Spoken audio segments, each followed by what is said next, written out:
Attention. Welcome to the Different Spectrums podcast. We dive into the wild world of mental health discussions.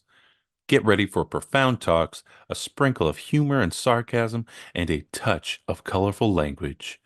Just a quick heads up, our show reflects our individual opinions, which may not align with the standpoint of the podcast, our featured guests, or any related corporate entities.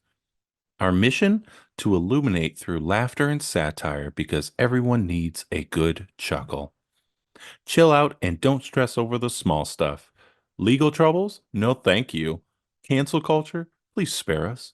We'd rather keep this space lawsuit free. So buckle up, have a good time, and join us as we navigate the vibrant realm of mental health on the Different Spectrums podcast. Today's episode is sponsored by BetterHelp. BetterHelp connects you with a licensed therapist who is trained to listen and give you helpful, unbiased advice. By using our link, you can get 10% off your first month of therapy. So, Naz, as a therapist on BetterHelp, what has your experience been like? I've been doing it since January of 2021, and it's been really fun and exciting. I've been able to reach clients all over the United States and the world. I've had good relationships. I've had folks that I've had for a couple months and a good handful where I've had for almost 2 years now. So it's magnificent. I've enjoyed my time and my clients. I love them. Awesome. You can do it all from your phone or computer via phone call, video chat, or messaging, however you feel the most comfortable.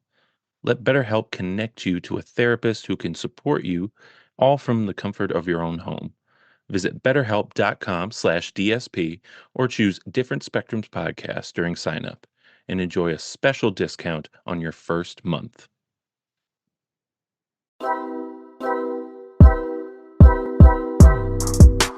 All right. Hey, everybody. We back again. Hey, we back and we're live.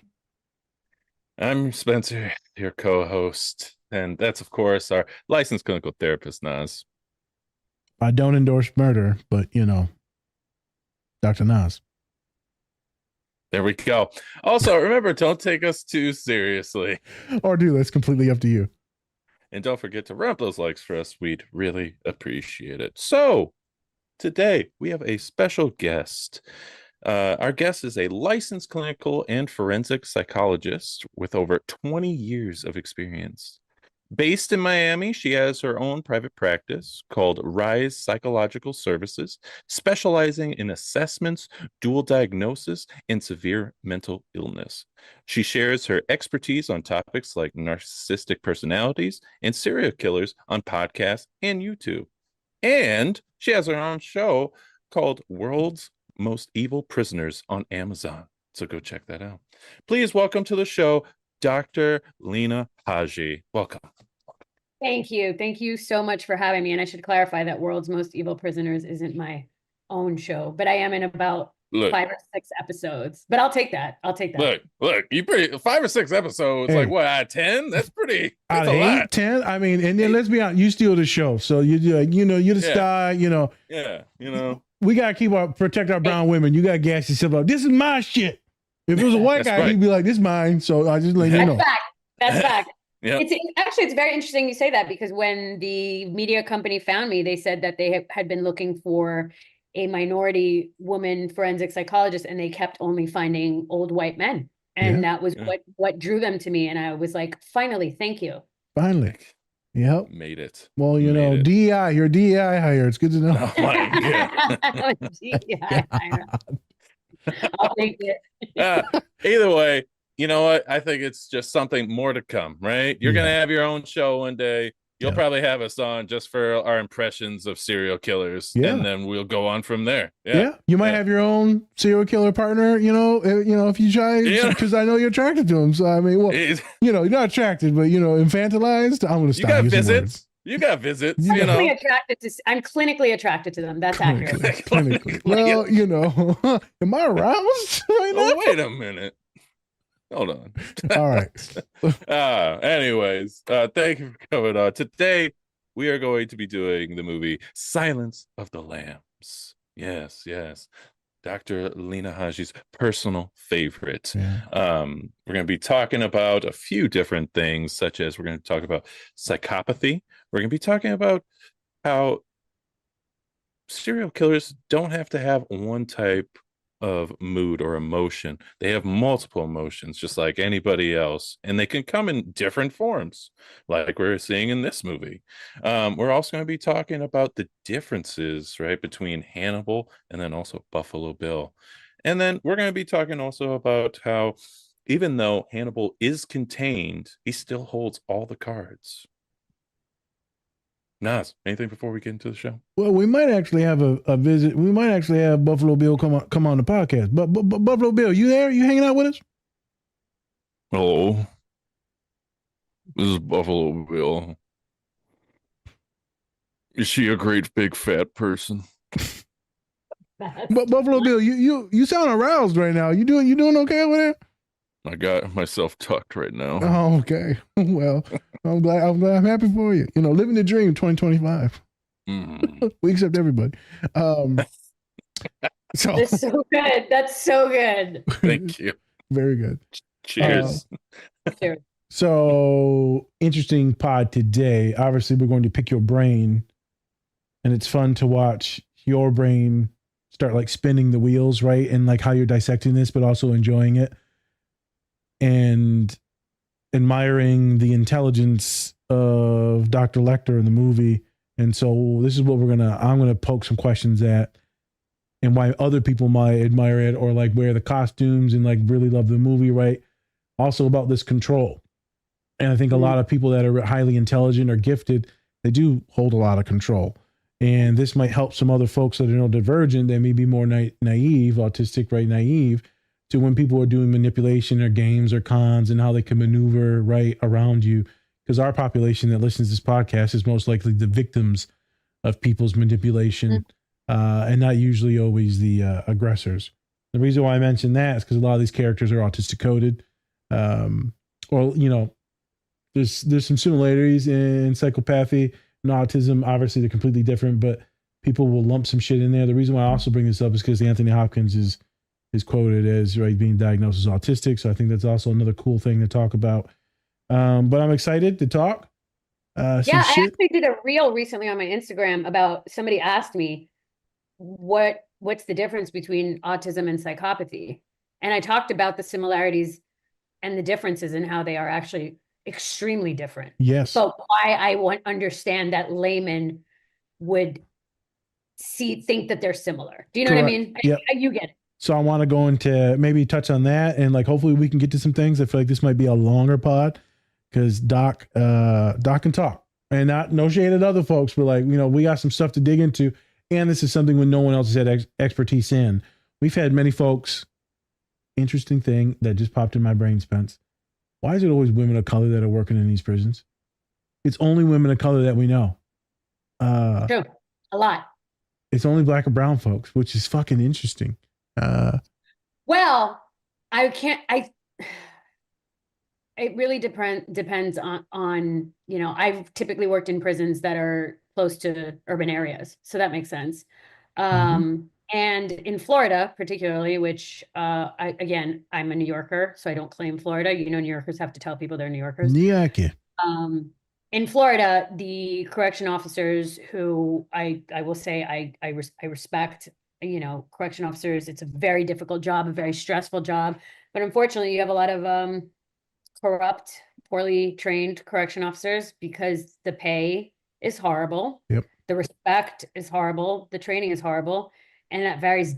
I'm digressing a little bit, but it varies drastically from state to state. I believe it. Yeah. I believe drastically. it. Because I know a few corrections officers, but I know and I get it because I'm a therapist, but I know it's mostly black women that I know that go into these fucking prisons that are doing the counseling. But if you go into like prisons that are in the middle of like nowhere, like Mississippi. Is it white? Oh yeah. Northern Florida is all white. All white. I have had some of the most racist encounters in my life in Northern Florida prisons. Correction officers being all white, staff being all white, and inmates being low socioeconomic brown and black populations. I ain't gonna lie, man. To be in prison is terrifying. To be in a real racist or real white prison as a brown person, that sounds like the worst of the worst. But I ain't gonna lie. 100%. That's literally probably hell on earth. 100%. So interesting stuff. I can't wait for Pops to hear this conversation. I'm sure he'll be intrigued. Let's bite into this. As a as is in a tasty upper lip. It's Hannibal. Unintended. I caught that one. I like that. I'm The a fava beans, the Chianti. I got it. I didn't want a little taste. You lose a tasty motherfucker, dude. Look him up. I was telling a student the other day, because on one of the questionnaires for autism, it says, "Do you use your tongue for kissing?" The student was like, "Why would you ask that?" Well, there's a lot of sensitivity issues and sensory stuff with some folks. And so I always like to say, when you're attracted to someone and you want to taste their face, I'm like, that's a very autistic way of doing it, but that's what you're doing. You're tasting like their mouth and the face and saliva. I mean, it's a very cringe way I say it. It's always fun watching autistic people or neurotypicals like cringe when I say that. I'm like, hey, tastes like chicken. Hello. So good for you. Okay, let's get into the show. Jesus. Right, whoop, whoop. Whoop, whoop.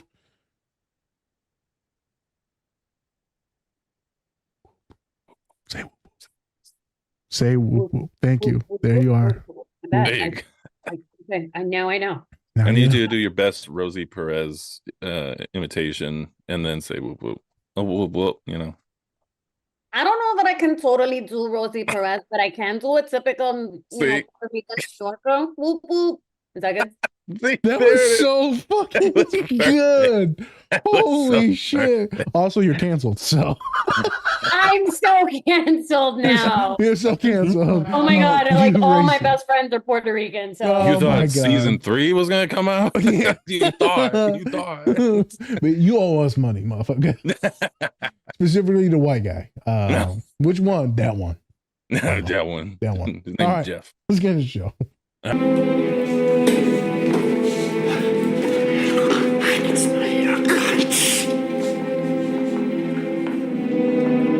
I smell your cunt, by the way.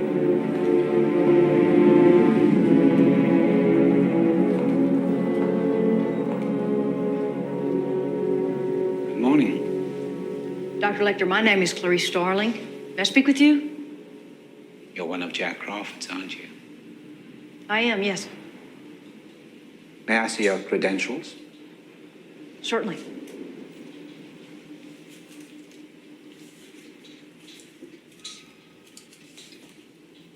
Closer, please. Closer.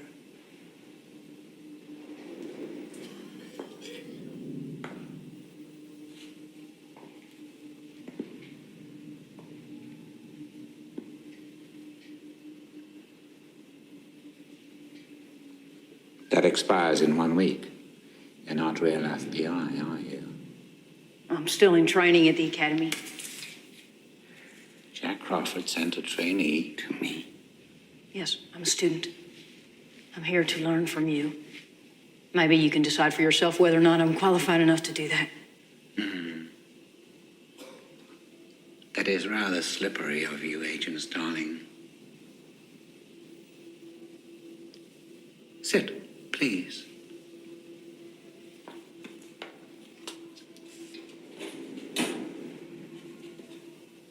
Now then, tell me, what did Miggs say to you?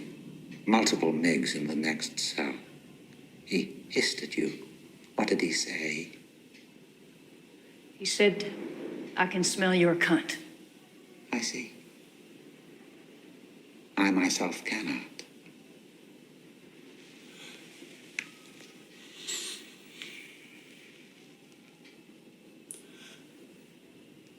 You use Evian skin cream. And sometimes you wear lead at home. But not today. Did you do all these drawings, Doctor? That is the Duomo scene from the Belvedere. You know Florence? All that detail just from memory, sir? Memory, Agent Starling, is what I have instead of a view. Well, perhaps you'd care to lend us your view on this questionnaire, sir. Oh, no. You were doing fine. You had been courteous and receptive to courtesy. You had established trust with the embarrassing truth about Miggs. And now this ham-handed segue into your questionnaire. It won't do.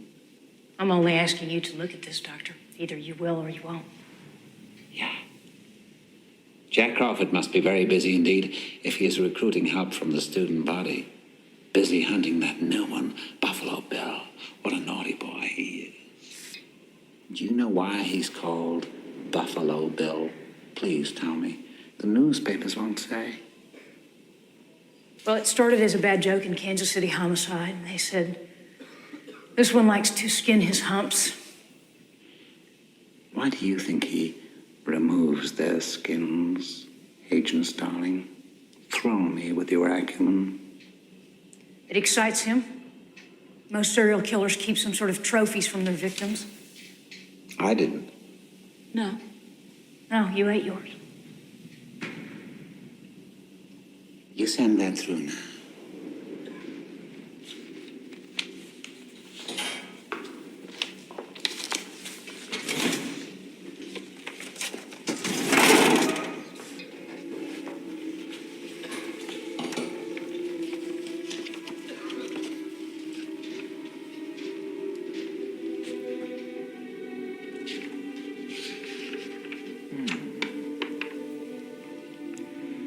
Oh, Agent Starling, you think you can dissect me with this blunt little tool?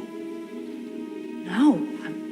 I thought that your knowledge... You're so ambitious, aren't you? Do you know what you look like to me with your good bag and your cheap shoes? You look like a rube. A well-scrubbed, hustling rube with a little taste. Good nutrition's given you some length of bone, but you're not more than one generation from poor white trash, are you, Agent Starling? And that accent you've tried so desperately to shed, pure West Virginia. What does your father do? Is he a coal miner? Does he stink of the land? You know how quickly the boys found you, all those tedious, sticky fumblings in the backseats of cars, while you could only dream of getting out, getting anywhere, getting all the way to the apple pie. You see a lot, Doctor. When are you strong enough to point that high-powered perception at yourself? What about it? Why don't you look at yourself and write down what you see? Maybe you're afraid to.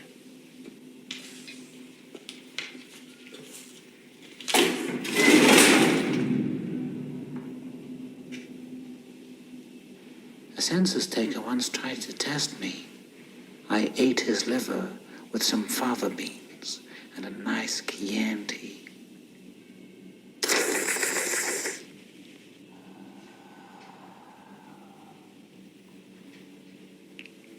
You fly back to school now, little Starling.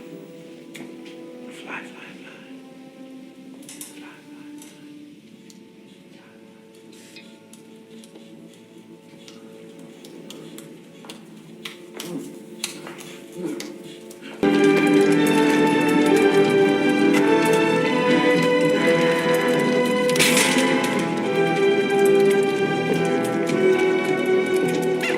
Welcome to Memphis, Dr. Lecter. I'm Lieutenant Boyle. This is Sergeant Patrick. Now, we're going to treat you as good as you treat us. You be a gentleman, you're going to get 3 hots to cot. Sir, if you sign right here, we'll have us a legal transfer.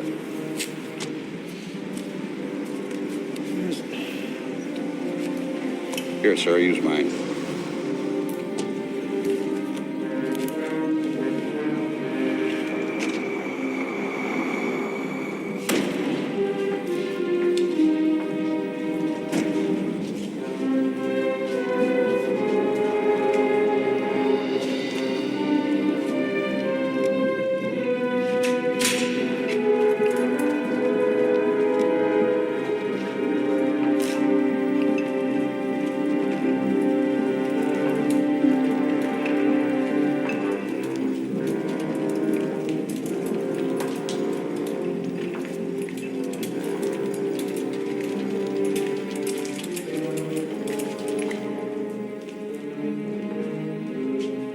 Senator Martin, Dr. Hannibal Lecter.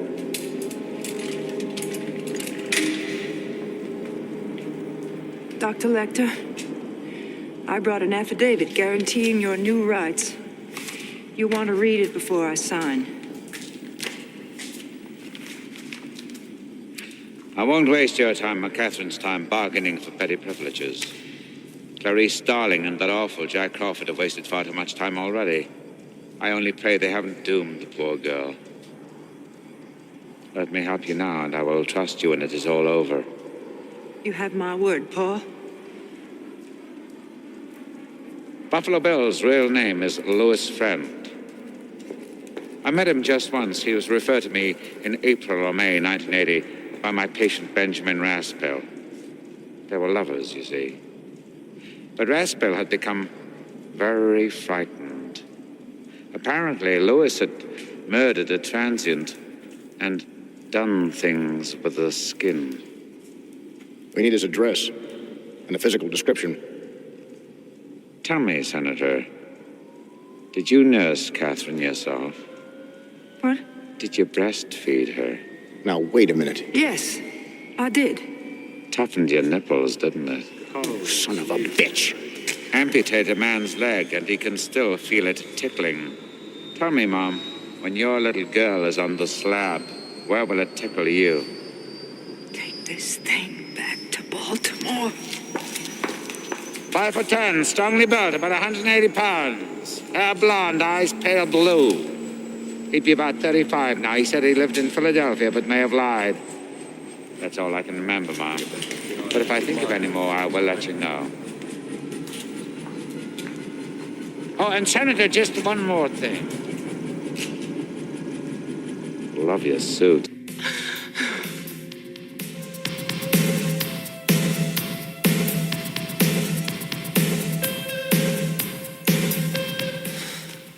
Okay, precious, time for a little treat.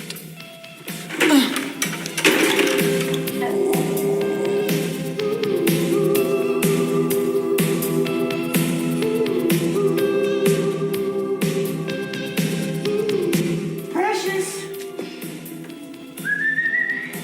Come on, girl! Come on, Precious. Come on, Precious.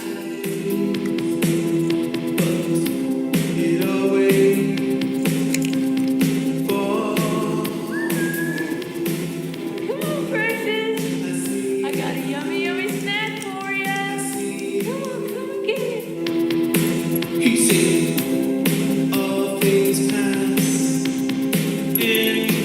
Precious! Are you up there, you little shit? Come and get it, pretty girl.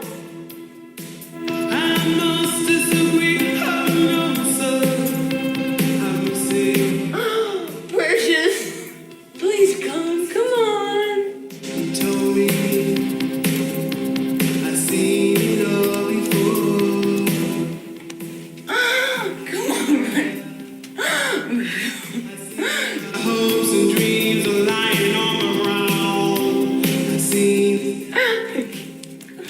Come on,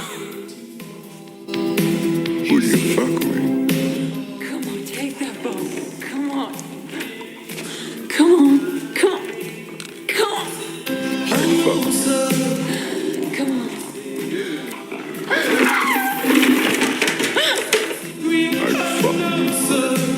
I'd fuck with you so.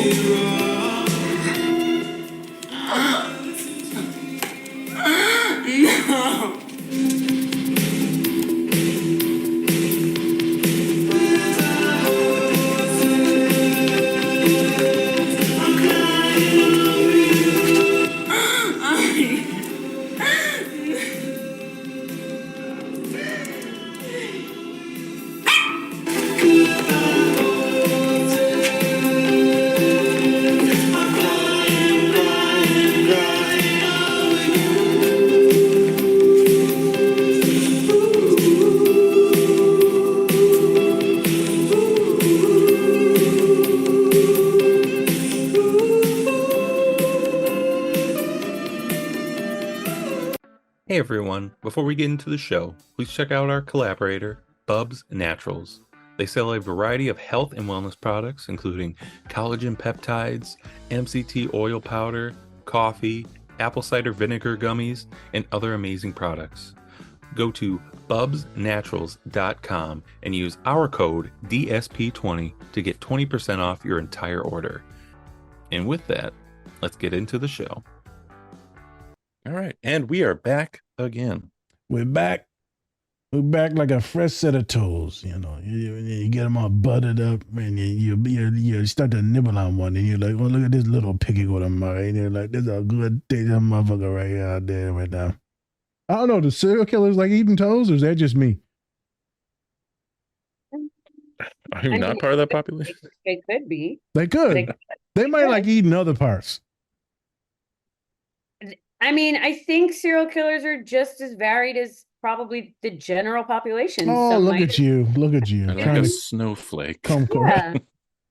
Which is funny because Anthony Hopkins actually was the voiceover for the Grinch and was Oh, talking really? about, yeah, he was for the Jim Carrey version. There you go. He was the okay. That's not all right. All right. Let's, We're getting back on track. Let's get into the Yeah, show. let's not talk shit about the Grinch. Let's all not, right? We're a Grinch I family. love a here. good foot.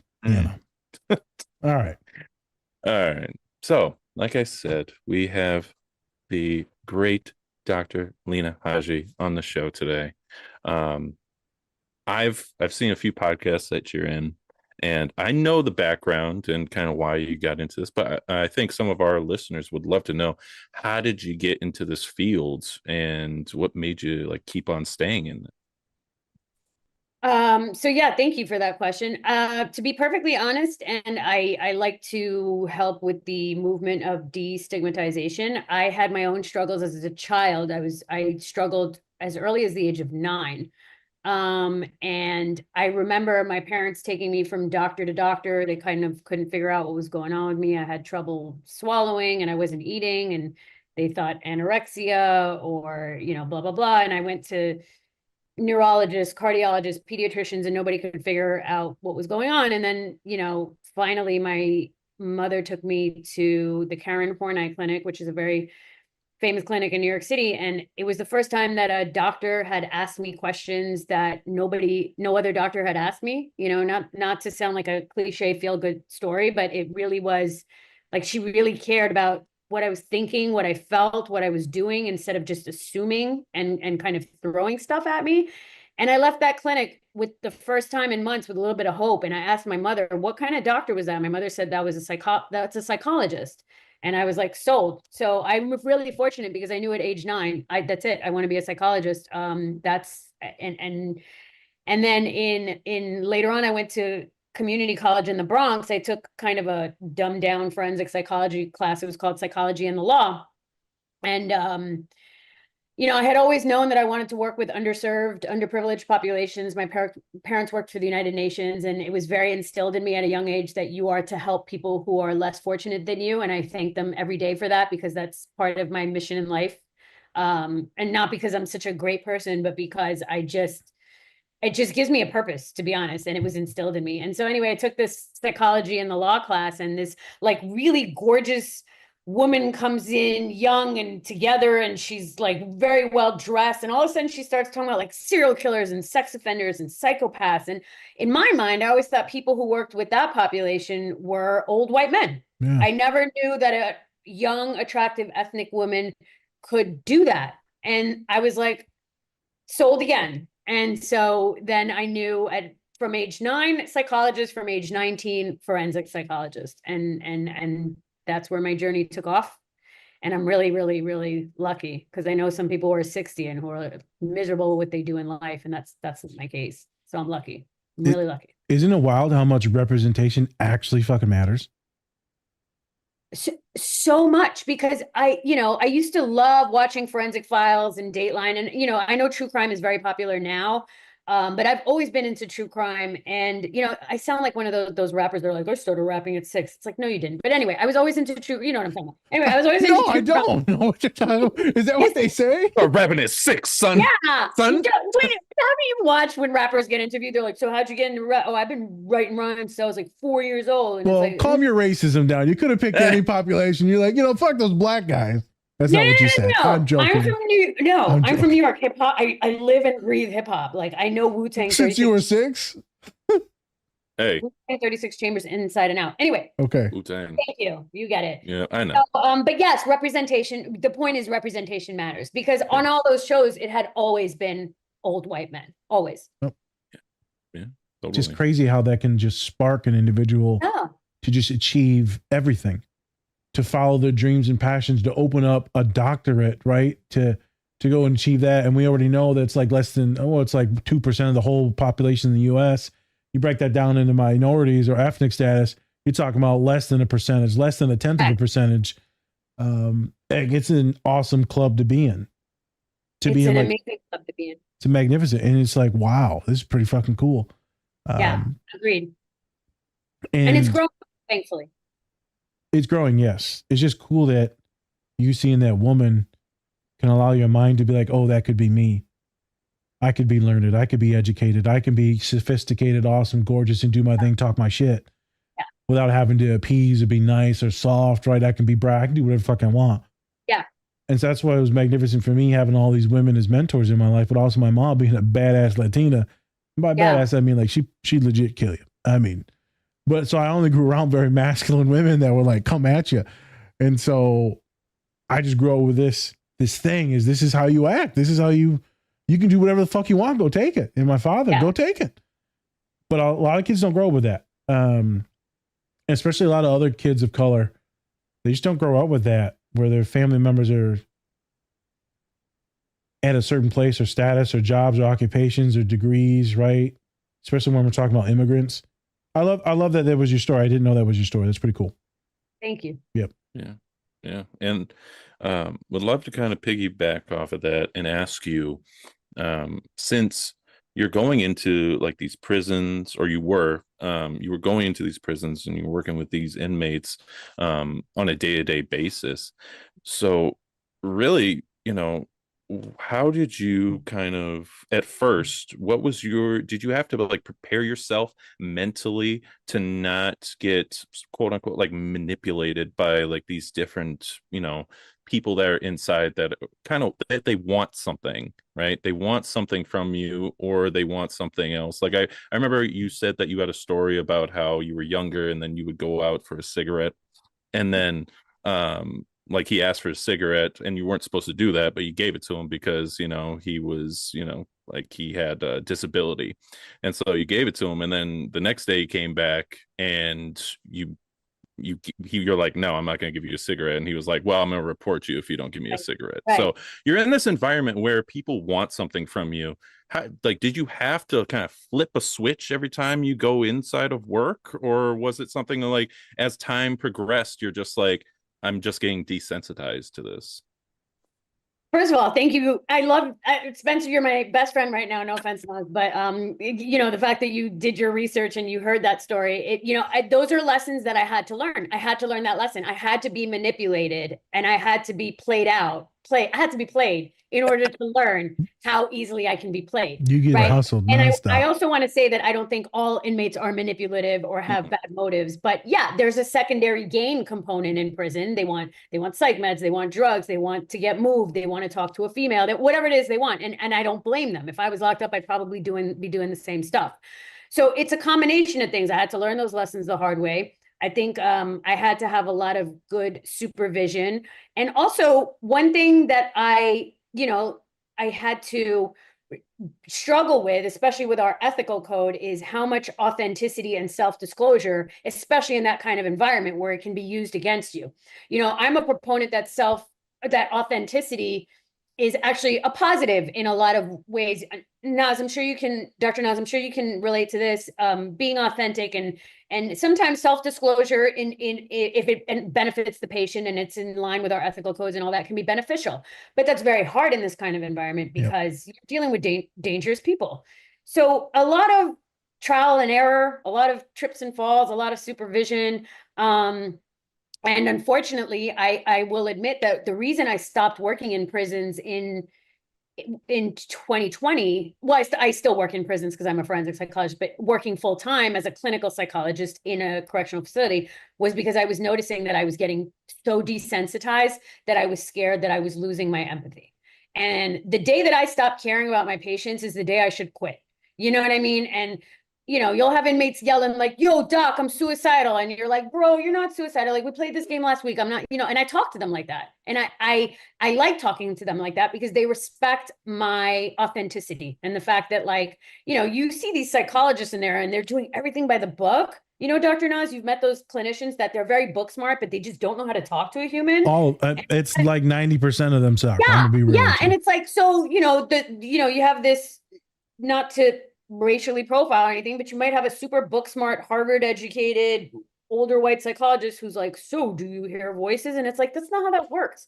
You got to be like, talk to me, tell me what's going on. Like, how are you feeling? Like, be a human first and a clinician second.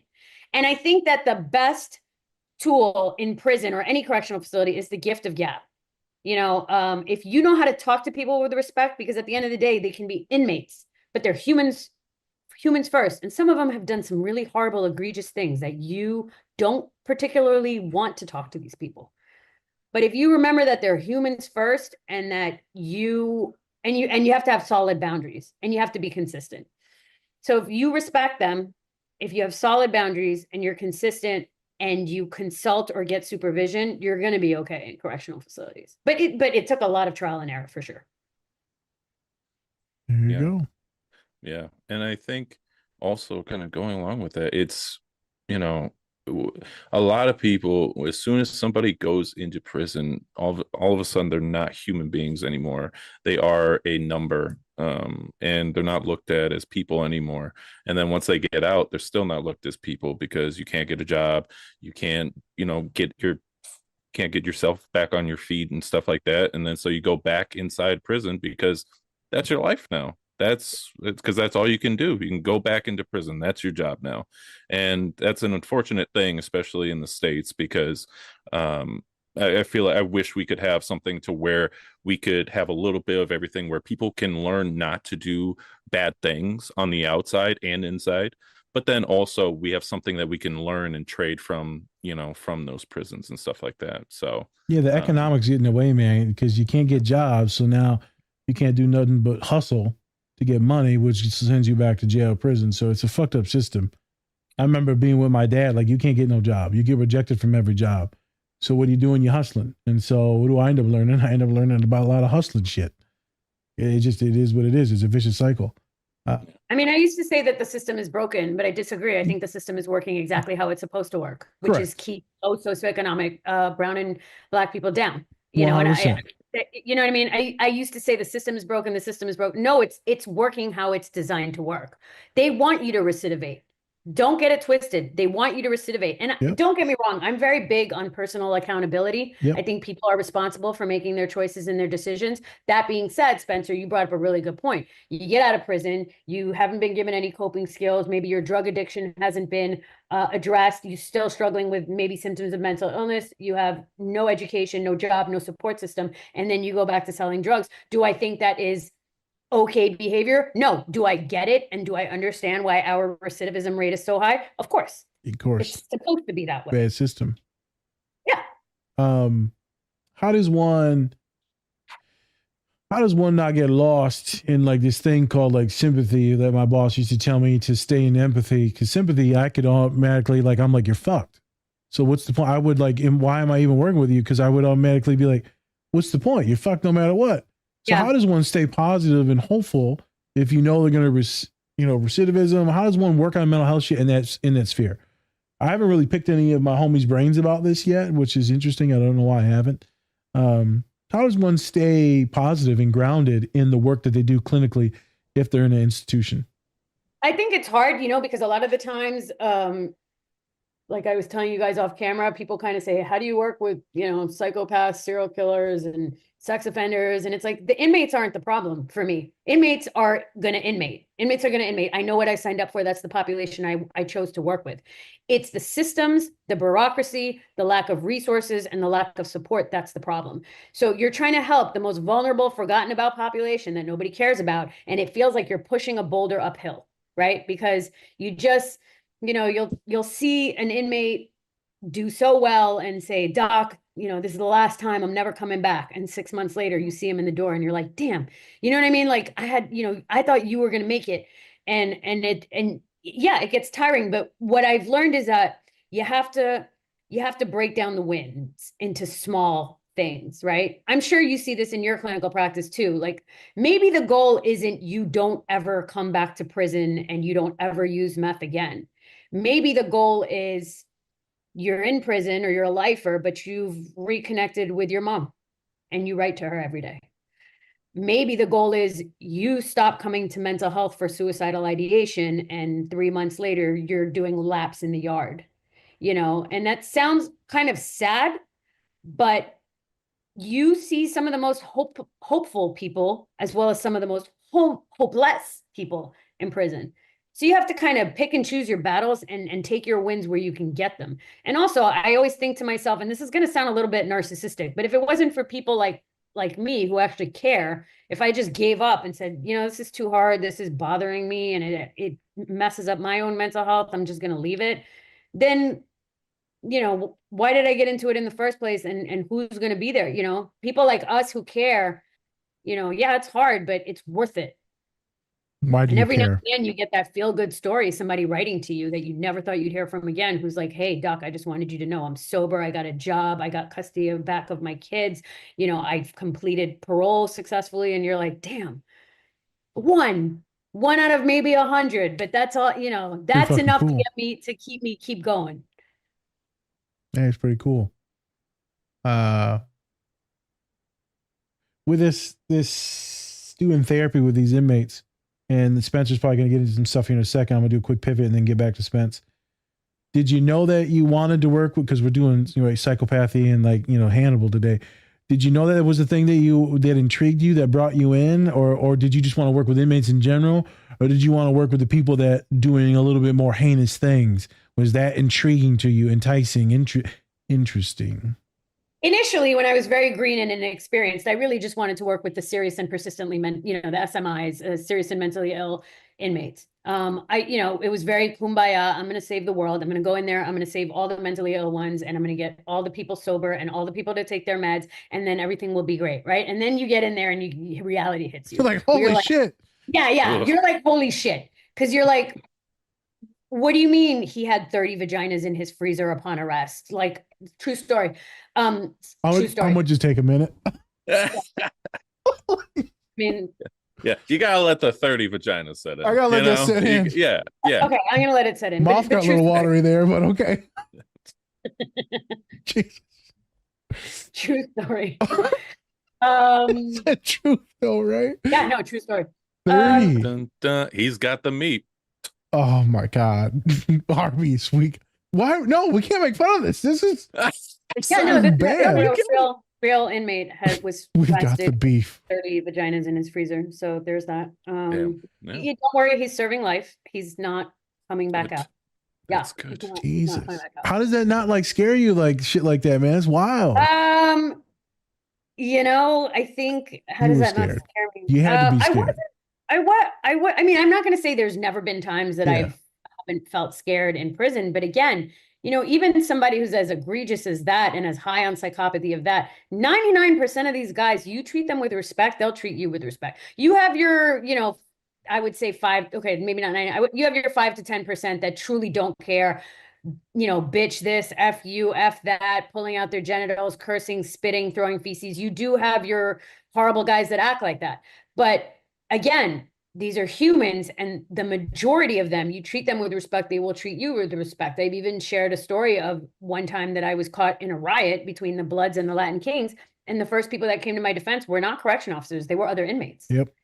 But they protected me quicker than the correction officers. Yep. And Yeah. that says everything about how they viewed me. Now, again, it's different. I'm not a CO. I'm not a correctional. I'm the psychologist. I'm the person that's there to help. Also, being a female sometimes is an advantage. They view you as a mother, a sister, a wife. They're kind of have that, Kinship. kind of protective, kinship or protection. So, but I would be lying if I said I've never felt scared or in fear in prison. But yeah, back to your original question, you go in there and you realize some people need to be in here. And that's an unpopular opinion, but some people need not be in society. They are psychopathic.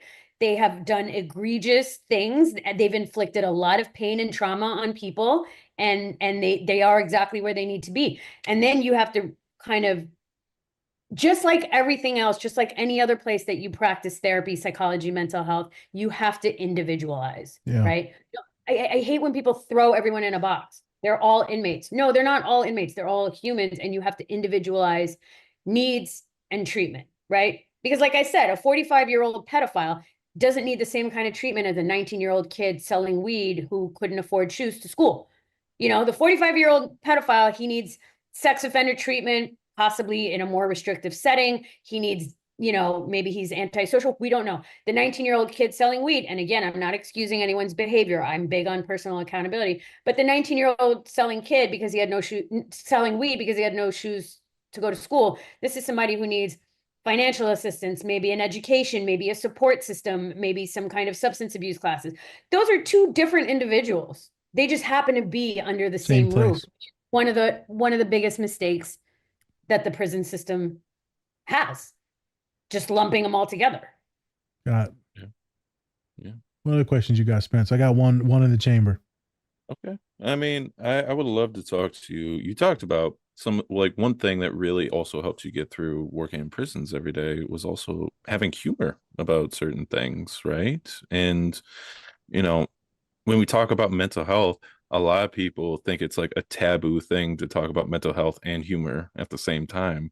But that's how a lot of people get through the day, is having humor. And so what is it about having that humor inside of these depressing, dark environments really helped you kind of get through your days while you were working in the prisons? I mean, I think we just had a perfect example, right? If we really think about the fact that somebody was arrested and they had 30 female genitalia body parts in their freezer, there's nothing funny about that at all. That's horrific. Yeah. But the way I said it, this guy had 30 vaginas in his freezer upon arrest. We all laughed, right? Because how else am I supposed to get through this? Yeah. You know? And everybody, all my friends who work in corrections, we all have sick, dark, twisted senses of humor, but it's a coping mechanism.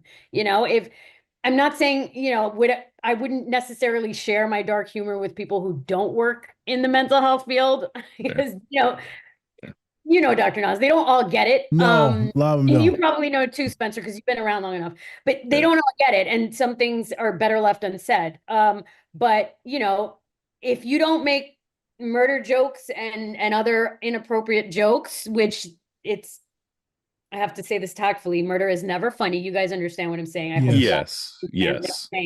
But humor is a coping mechanism, and it's better to laugh than cry because sometimes it's so stressful and so horrible and so out there that, you know, if you don't find a way to reframe it and find camaraderie through humor with your workmates, you're not going to make it. Yeah. You know, so it's a tool we need to get through it. Yeah. 100%. And I will say, you're not working in like a jail where you get like a few DUIs and stuff like that. Like, you're literally getting people who are serial killers, murderers, rapists, sexual assaulters. Like, it's just worse. Yes, it's a lot worse. And so with that, you do, like you said, you need that kind of coping mechanism to just get through the day, or else if you think about that stuff a little bit too much, it's overwhelming, bleak, get to you. maddening, bleak. Yeah. So, and also what people like, for example, I have psychologist friends who work with trauma victims. I personally can't do that because I'm too sensitive. So it's ironic. I can work with offenders because like I can separate myself more from the atrocities. When you work with victims of trauma, a lot of empathy. Do you work with victims of trauma, Dr. Nas? Yeah, I got kids with a lot of shit. Yeah. Yeah. So, right. So, but what people also don't understand is a lot of offenders are also victims. 100%. Majority. So then that's kind of even harder to wrap your head around because it's like, damn, you had such a fucked up childhood and so many people did such horrible things to you, but then you went on to do horrible things. And so it's this mixture as a clinician. You're like, I want to be empathic, but you did such a horrible thing. And so, you know, there's a lot of, you have to consult with a lot of people and process and read and research and go on podcasts and laugh. You have to do these things or else you're going to go nuts. And also I have my own therapist. I don't have any shame in saying that. I have never, you know, if I miss one session, it's unwell. And I think that every clinician should have a clinician, at least at some point in their life, because we deal with a lot. And if you don't have somebody to bounce that off of, or you're not keeping yourself in check, then you're not going to be able to be there for your patients. Yep. You're not. I would agree. Yeah. I would agree. My humor is exacerbated by the ADHD and the autism. So the autism leads into the very intrusive thoughts. And then the visualizations lead into the mimicking of old personalities from other people. And so my bosses have been reprimanding me multiple times, like, inside, that's you keep that thought inside, Nas. You keep that inside. And so today they were talking about case studies. If this girl or boyfriend just broke up with her via text and now she's suicidal, this and that. And I immediately was like, he was good looking, wasn't he? That's why she wanted to kill herself. Yeah. And so I held that back, but then eventually I said it. My boss was like, oh, but a bunch of people laughed. I was like, that motherfucker was Ryan Reynolds looking. That motherfucker eat him up, motherfucker. I want to kill myself too. Shit, Ryan Reynolds broke up with me. But we get that. Yeah, we get it. But it's it's a very professional setting. We're trying to do this training. And so I've been, told, shut the fuck up. Yeah. And then the nurse practitioner, psychiatric nurse practitioner, retired military, he's really morbid. And he's like, well, he was talking about pills, this and that. And I said, give me a couple of them purple ones, doc. And then all the admin staff, all these white folks, one other person of color that's just shucking and jiving for him, but whatever. They just get disgusted with me. And I see them talking and looking at me and snarling at me. But I'm like, everyone's going to sleep. This shit sucks. We fucking job's hard. I make jokes. Today I talked about cooking meth in the office out loud. I mean, I like to talk shit. My students like to talk shit. My students that are neurodivergent and autistic, great sense of humor. Magnificent sense of humor. Right. Every once in a while, you will have some that are very innocent, that are very gentle. And so we cannot say 30 vaginas because they will tweak the fuck out. Because the visual and things like that. But as clinicians, we know how we know where the line's at. We try to, again, everything needs to be individualized. So I love that. I use humor a ton. Without that, Spencer knows that I don't see the point of me even living or existing if I couldn't make people laugh or smile. So if I was to have something like Robin Williams, you're right. I couldn't, because my existence is this.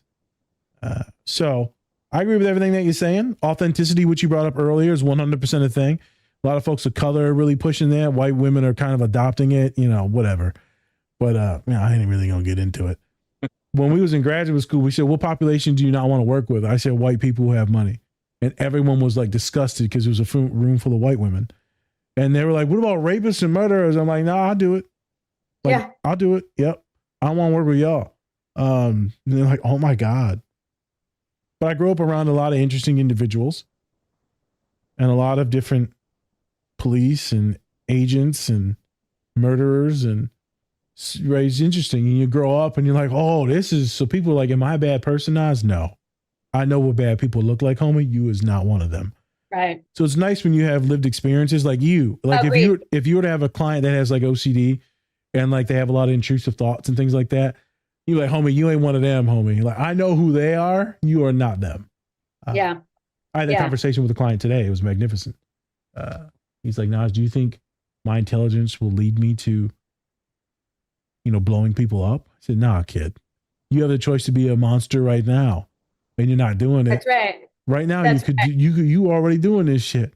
Right, and the fact that you're asking that question means that you have insight into the fact that that's who you don't want to be. That's so precious. Correct. But most kiddos, most folks, even inmates, I would assume, don't want to share that shit because they don't want to be hospitalized. Right. They don't want people to think they're going to kill themselves or others, right? So they'll hold that back. And that's what really gets in the way of therapists doing real work, Spence, is the stigma around suicidality and homicidality. 100%. And everyone is a monster inside. You get pushed far enough, you're going to be a monster. Everyone's one bad day away from murdering a motherfucker. I'm going to be real. No, I would never. You don't know what the fuck you would do. So calm down. That's what my dad always tells me. You don't know what you would do. I got a question to ask, and then Spence, I'll kick it back to you. This is a fantastic conversation. Oh, yeah. So, all my friends, like I said, are women of color and are all gorgeous individuals. You also very good looking individual too, right? Girl, you ain't just a snack. This motherfucker's a dinner. Like, there wasn't no filet mignon. That's right. Some Chianti. Girl look like she got some nice toes. Let me stop. Oh, I can smell them. The fava beans. smell like cocoa butter. I love some What's motherfucking happening? fava beans, bro. Them motherfuckers get stuck in your teeth and shit, the skins. They Oh, do. They my. do. Woo, the Arabs, we love them fava beans. Some lemon. They're Damn, good man. with the lemon. With the lemon. Yep. And 30 things in the freezer, tear it up. Oh. Let me stop. So that obviously is a brown individual. I know my body and where I'm at, who I'm talking to, especially with like clients of the other gender, other sex. I'm sure you have to be aware of these things, being a woman in a prison system and being in American society's norm of like attractive. So I know that has to play into some of your scheme of how you come at people and talk to people. I know you play into it, maybe you don't play into it, but I know you're intelligent to manipulate people. We call it therapize. But I know you got your swag, and I know you use your privileges or your oppressions to your advantages. I know you maneuver ways because I know you have that mind, because I've seen of what attracts you, mentally stimulates you. And if that stimulates you and attracts you, then I know you love the game.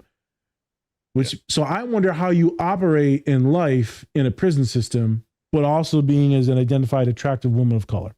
That has to be fun, cat and mouse, but I don't want you to get in trouble now, but like I know it has to be like, amazing. don't be like Leroy. First of all, I love the bluntness and the authenticity of this question. I actually thank you for asking it, because I've never been asked that. I've been asked similar questions before, but never to the cliff that you just asked. They've thought it. They just don't want to say it. You know what you do. You're manipulative, and you know. Yeah, because when you said your you're manipulative, I was like, I'm not. I'm just an innocent little I'm just lamb. a dainty woman, girl. I see you left. You could beat a motherfucker up too now. Ossifer, I didn't even know. So yeah, that. I had to take my glasses off. I'm getting steamy and shit. So first of all, I would like to say that I make it a point to go into correctional facilities as professionally looking as I can. And sometimes that means I have to, there's no red lipstick, there's no hoops, there's, hair is up, makeup is minimal. Only because, you don't want to bring, some people, and I'm sure you've worked with this outside of correctional facilities, some people, men want to bring attention to themselves. 100%. And that's an unhealthy form of attention, right? Let's be real. So if you have good boundaries and you have good clinical training, you're going to know that's not the kind of attention I want to bring to myself. Don't be a freaking idiot, okay? Because I've seen women come into jails with breasts pushed up and stripper heels, and you're like, what are you doing? How did you even get past security? Like, what? They know what they're doing, right? Yeah. So I tend to go to the opposite of that, right? So I wear baggy scrubs, minimal makeup. I don't want to bring attention to, I wear sneakers, I wear flats. If a ride's breaking out, I'm running, I gotta be comfortable, and stuff like that has happened. But to be perfectly honest, I'm not gonna lie to you. Being a woman I've worked in female prisons too, but working in male prisons, I have absolutely used my gender and my appearance to elicit, how do I say this politically correct? To elicit information. To to also gain trust.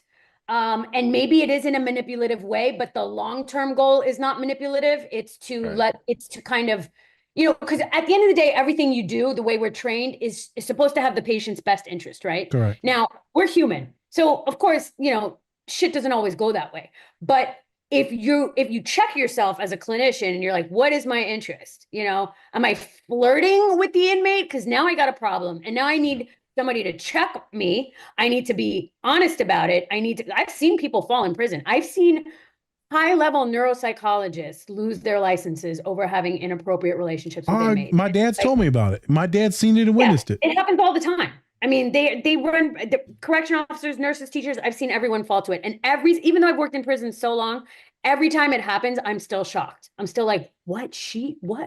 Because like for me, the boundaries need to be so black and white.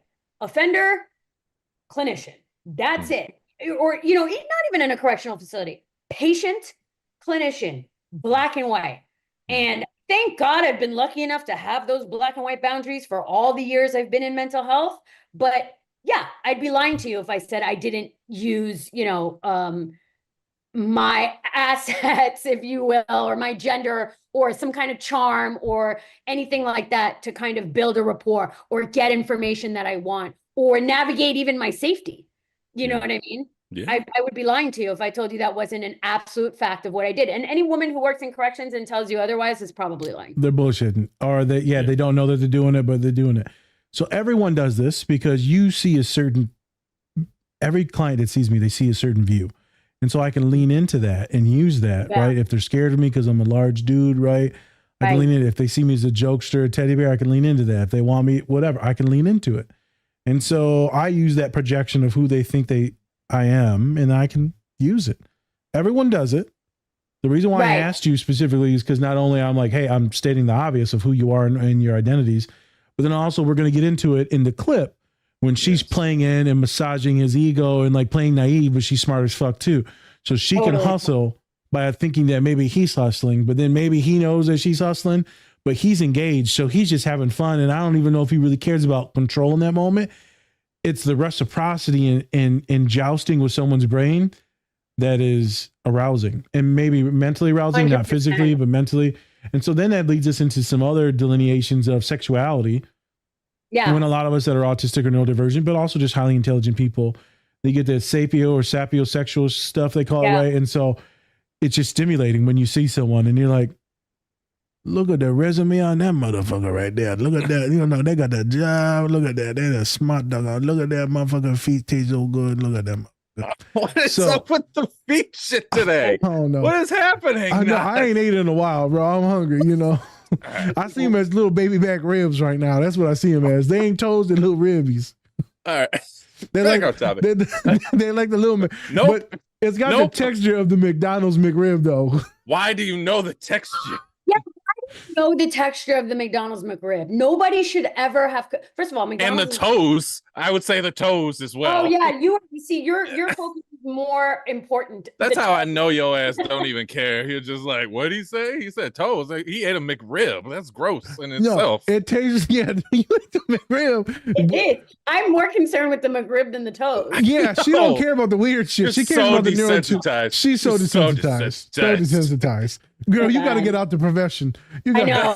You got to go into teaching. You got to be around some normies. But would you be bored? Would you be bored working? She would. Yeah, that's the thing. They're not stimulating enough. Yeah. She's not. So when danger.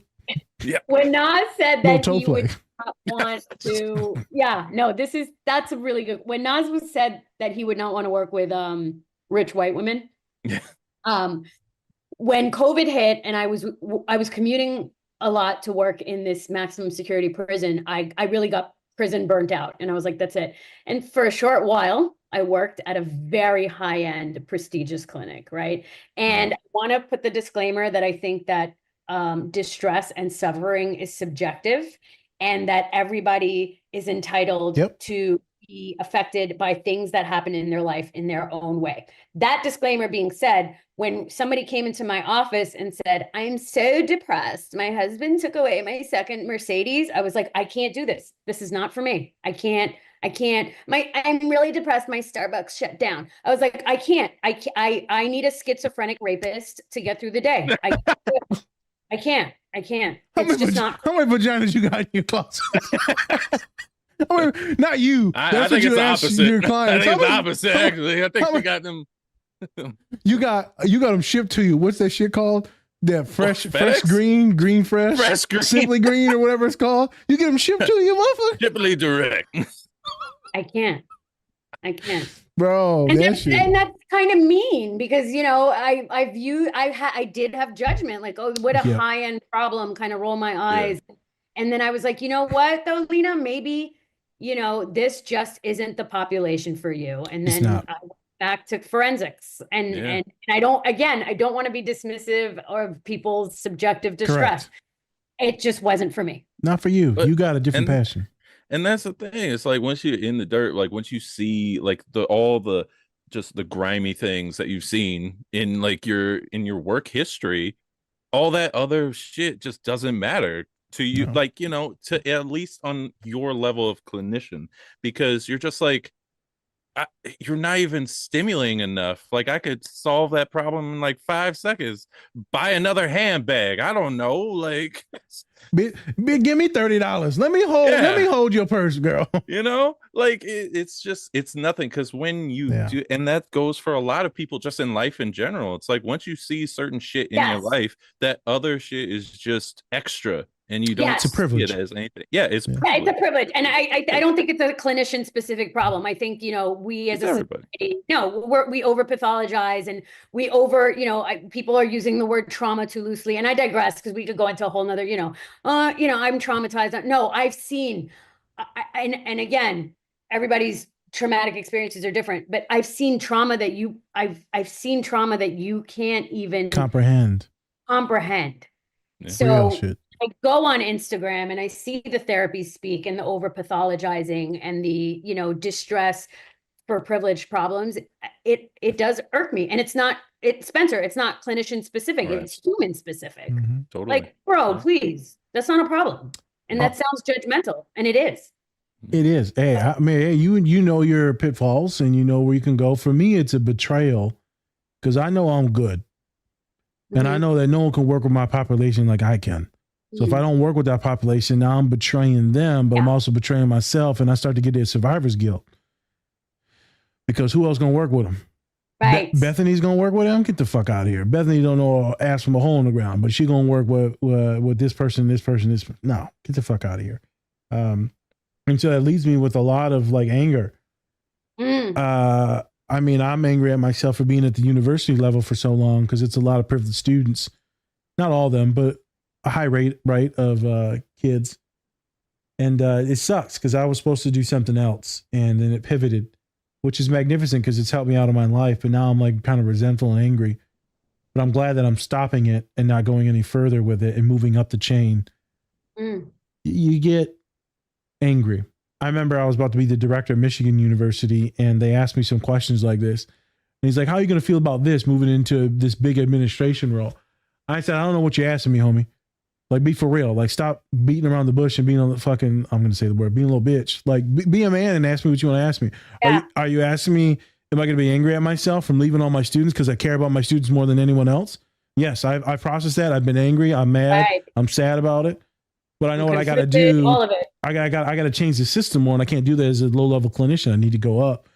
And a lot of people don't like the way I talk. And so that's why me and Spence talk about being autistic or neurodivergent or blunt or of color or a woman of color, God forbid, and how they look at us in interviews and like, nope, not you. You're too smart. You talk too much shit. We can't control you. So we're going to hire Bethany, who's going to be a good little girl, know her role, shut the fuck up and just fit in. Well, a lot of us can't do that. A lot of us won't do that. A lot of us don't want to betray ourselves more than we already have. As that scene in Andor says, what have you sacrificed? Everything. I use the tools of my enemy to succeed in life. And I don't even know if it's going to fucking help or if I ever see the wake of the morning. Like this one scene in Andor, like it's fucking one of the best in Star Wars. It is. It's like probably one of the most used scenes on like social media. It's been ever since it came out. It's amazing. Bro, the tools of my enemy, I've been using that for a lot of my immigrant women because you're using the tools of the enemy to fit in this white society. No, I agree with you 100%. And even though I'm not neurodivergent, girl, you ain't normal. I'm gonna be real with you. No, I ain't normal. And my mouth, my whole life, my mouth has gotten me in trouble. But at the same time, my mouth has also been a huge role in advocacy. Yep. You understand what I'm saying? And so I take risks every time I come on a podcast because I'm supposed to be Dr. Haji and I have to testify in courts and I have attorneys and judges and very, politicians and people that look at me as you're supposed to be the forensic expert witness. And then you're going on, you're talking about 30 vaginas. And so it's a risk.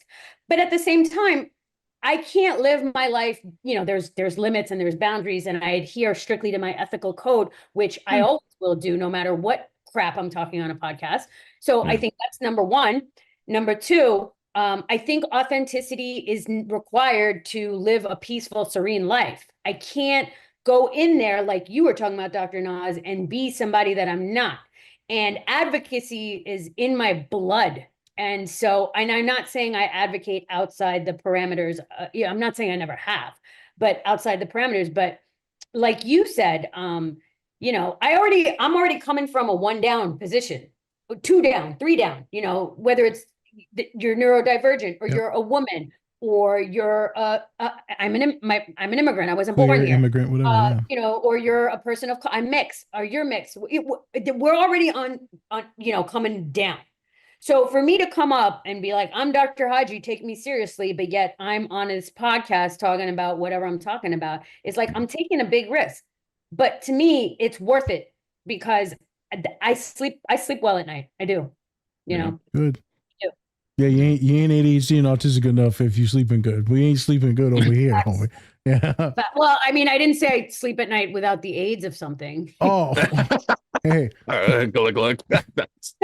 Is it me, bro? Or is it every time she mentions, I'm not going to use the word again, but every time you mention the 30 things, the JJs. I see them wrapped in like a McDonald's wrap. Like they look like little Big Macs. Like they look like 30 Big Macs in my freezer. It's not even a vagina. Hungry. It's just a Big Mac. Well, okay, so I've gotten this Got that special sauce.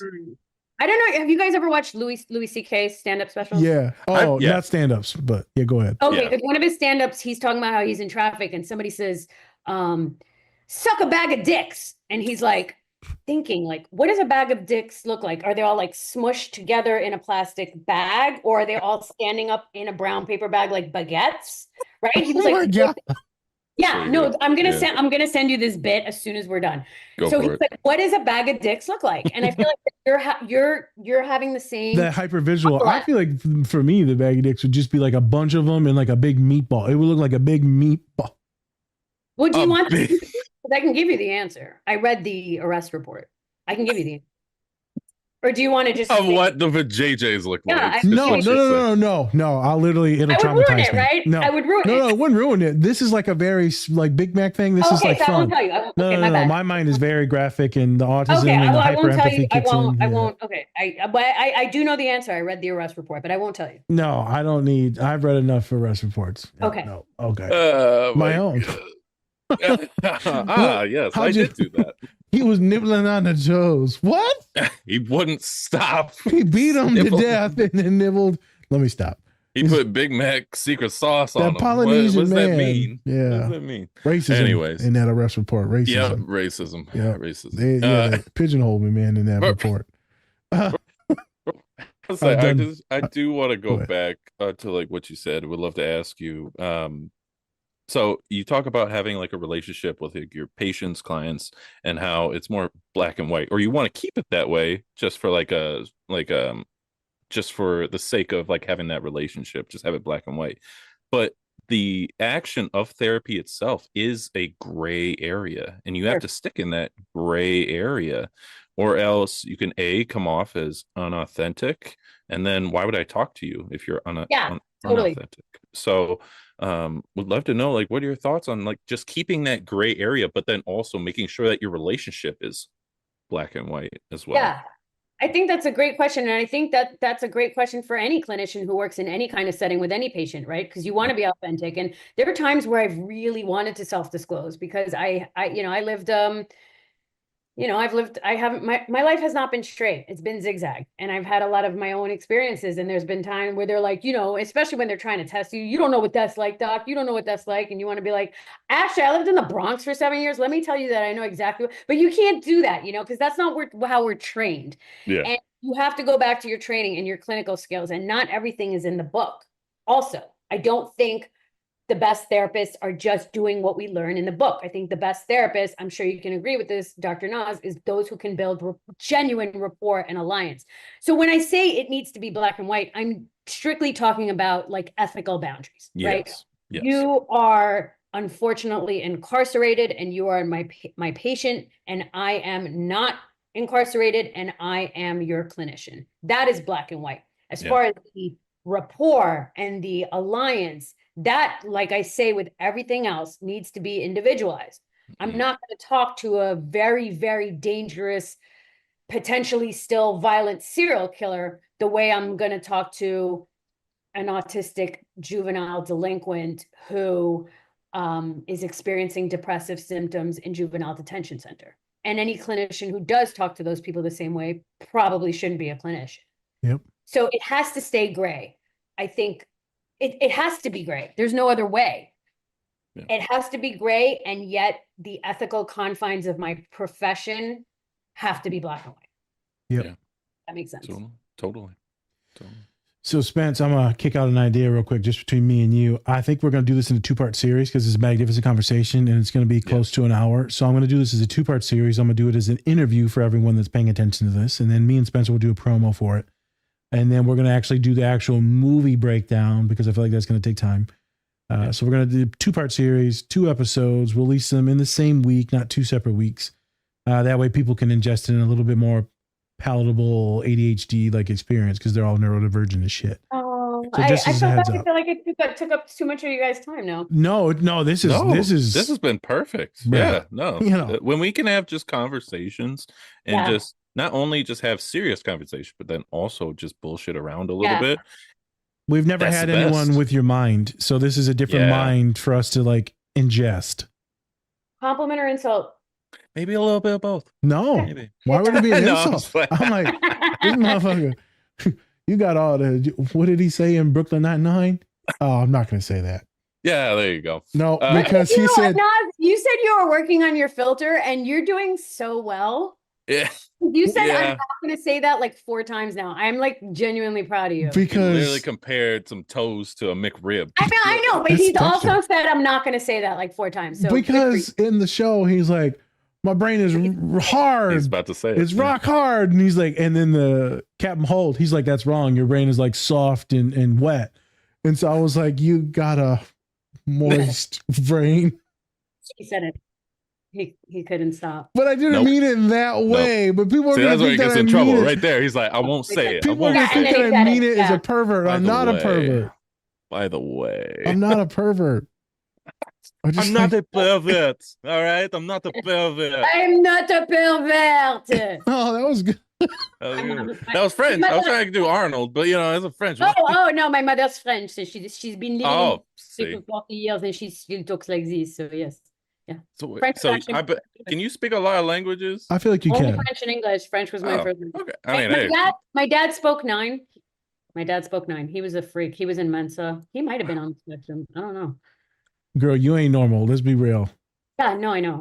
Yeah, I know. I know. You, I know. you closer to our side That's a over good here of the thing. bridge. Yeah. Oh, You're close. that's why It's a Dr. power. Mack and I get along so well, because she's always like, "Are you sure?" And I'm like, "Yeah, it's No, she I'm a ain't bell. normal. I love she ain't normal, but she's so awesomely unnormal. But neurodivergent people are my people because You guys fit do in my- with us because you're I take that as a real like honor that you accept me. 100% because your appearance looks like you would not be part of our gang because you're more well put together. Because our gang is usually shown as I mean, like look at us. chaotic and weird looking and funny, eccentric, multicolored hair, right? The neurodivergent folks have a different vibe, even though they can be gorgeous and magnificent, but it's usually No, I see what you're saying. seems Like a Mac different thing. with the Spider-Man tattoo and the red hair. And Hey, Flip. you know, Yeah. I wasn't into all that, and then I met Mac, and I'm like, now I'm like, oh, damn, Now, hold on a second. yeah, anyone want some McRib? Oh, she's awesome. She's need awesome. some food. Need some food, man. I'm at her toes. Ah, They got tattoos on them. I'm why don't you ask her that? I'm not gonna All right. ask her. Hey, by the way, Dr. Mac, By the way, I was wondering, you got tattoos? you got tattoos? Do they get hot in the San Antonio heat? Oh, Stop. So, I got a couple questions because now we're gonna, like I said, we're gonna segregate this into 2 different things. So, a question for you is, what would be advice? Because we're gonna do this lengthen the interview. What would be the advice for like women? Because right, it's a lot of women that listen to the pod when they're engaging with people. How can they help navigate any like maybe maniacalness, manipulation? How could they find out if someone is a narcissist or is sociopathic, antisocial person? How can they help navigate them? Do you have any advice for women that are listening today? Big question. I'm sorry. That's a great question. So first of all, I think narcissism is used also too loosely. I know. A lot of people are egocentric, or they're selfish, or they're just assholes, or they have narcissistic traits. But interestingly enough, the prevalence of narcissistic personality disorder, truly meeting the criteria for the entire disorder, is only 3% in community samples. So I think people confuse that with like my boyfriend cheated on me and he lies. Yeah, he's an asshole, but that doesn't necessarily make him a narcissist. But I digressed. When it comes to dealing with narcissists, antisocial, psychopaths, I think you need to, number one, try and figure out how much of the conversation and how much of the interpersonal interaction is about them or benefits them. So pay attention to that. If it seems like all of their questions, all of their interactions, all of their motives center somehow around their needs being primary, a little bit of a red flag, right? Because that could be antisocial, that could be psychopathy, and that could be narcissism, which are kind of in the same, cluster. Yeah.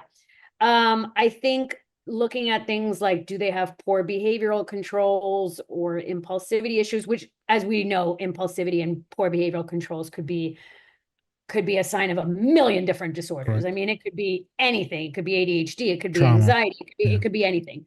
But I think, also looking at kind of like social deviance in general.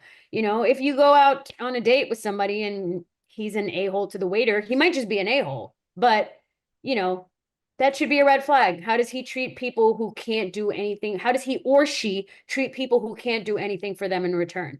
And I think that's not just human decency. I think that's also sometimes can be a sign of narcissism, antisocial psychopathy. Do they have long-term goals? Do they have other people in mind? Do they care about other people besides themselves? Do they care about you? I think those are some preliminary things to look out for. And then if you really still have some red flags, contact me and I'll give them a psychopathy assessment. It's not a problem. Oh, Google searches. Do your Google searches. Do you Google? So how do you suss out, and then I'll be done and then I'll give you back to Spence.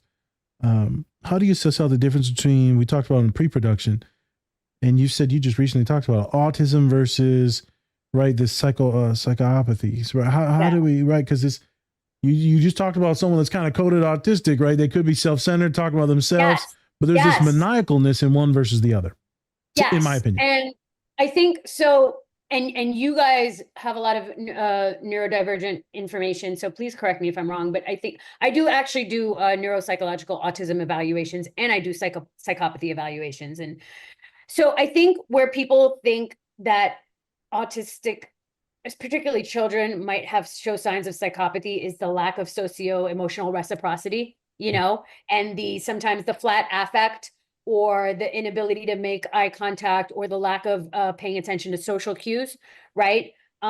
What's different with that is, again, it's neurodevelopmental. It's literally a neurological issue. So the socio-emotional reciprocity and sensory sensitivity and lack of social cues, awareness, poor eye contact, all of that stuff does not have a malicious intent or malicious component to it. It's just the way they are. Their brain functions differently. And to be honest, as you guys know, it's kind of cool. You know what I mean? Whereas psychopathy, the lack of socio-emotional reciprocity is not necessarily because they were born that way. It's because they're callous. They lack remorse. They lack empathy. They don't care. They are socially deviant. They don't have proper interpersonal interactions because they lack the ability to care for the other person. They only care about themselves.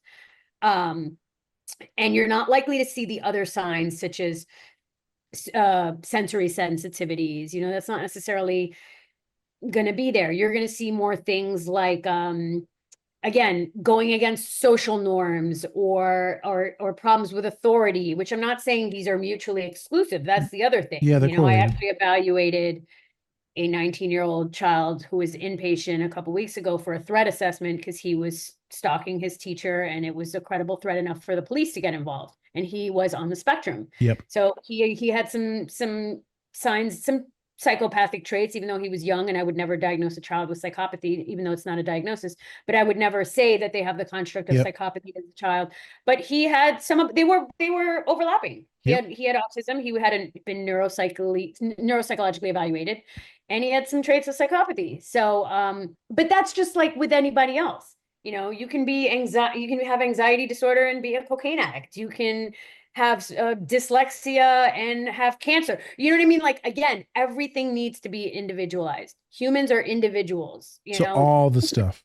Yeah, all the stuff. But I think the main difference between autism and psychopathy is the motive. There's no motive in neurodivergent people. It's just how they are. In psychopaths, there's a motive. And it's to get something. It's to manipulate. It's to go against the grain. It's to get their needs met. Okay. Okay. Spence, what are you thinking about as we wrap up the interview? I think that this was a great talk. Yeah. Yeah. Yeah. It was a great talk. A lot of stuff. I do want to ask this because I'm curious as just a person. So there's always been that maybe myth or misconception, or maybe it's true fact about like serial killers and killing animals and stuff like that. Is that an actual thing, or is that just something kind of played up in like media and stuff like that? No, that's a great question. So there are different theories behind psychopathy, and one of them is called the McDonald's triad, which is a little bit of an outdated theory, but there's still some research that shows that it's relevant. And the McDonald's triad consists of three things: arson, cruelty to animals, and bedwetting at an inappropriate age. And they used to say, if you have those three components, you're going to be a psychopath when you grow up, or you have propensity to be a psychopath when you grow up. So do serial killers kill animals? Not necessarily, but there is a high percentage of serial killers, and I'm kind of using serial killers and psychopaths interchangeably, even though those are absolutely not the same things, because you can be a politician and a CEO and have no criminal history and be a psychopath. Let's be clear. Okay. But when it comes to serial killers, I think, I don't know the exact numbers, but a lot of them do have a history of cruelty to animals, which drives me. I'm an absolute animal lover. Yeah.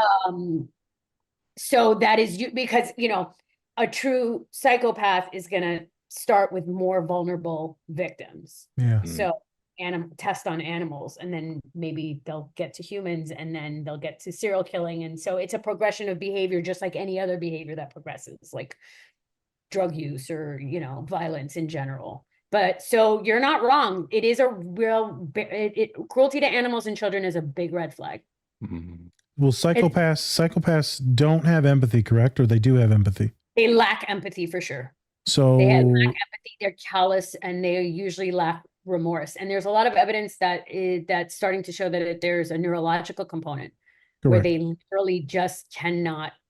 The wiring is different. So that's why some of the research is starting to look at, like, maybe this is a neurodevelopmental thing in a different way. But I think the model still points to everything else, which is mostly biopsychosocial, except for neurodevelopmental, which is, genetic or neuro, as they say, but it's biopsychosocial. So for example, the current school of thought is you can be born with a predisposition or a propensity to psychopathy.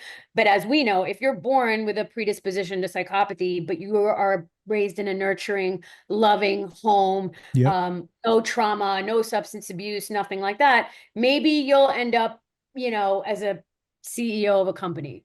You'll channel those traits into something more socially acceptable and positive, or you'll be a politician or something like that. Or be president. Or a president. And that is all I will say. Yeah. Or a president. And but the point is, you might not end up being a bad member of society because you've been nurtured, because the sociological, psychological factors nurtured that into a pro-social manner. Yep. Now, if you're born with a predisposition to psychopathy and you're raised in a low socioeconomic background with tons of abuse and substance abuse and violence and crime, and the chances of you becoming Jeffrey Dahmer, obviously they're going to go super up. Yep. It's I feel like the Triple H music kicks on. Time to play the game. Oh, I thought you meant X gonna give it to you. No, Triple H. Yeah. No, the game. Ha ha ha ha. Yeah, that's immediately. I had a lot of those tendencies when I was younger, FYI. So.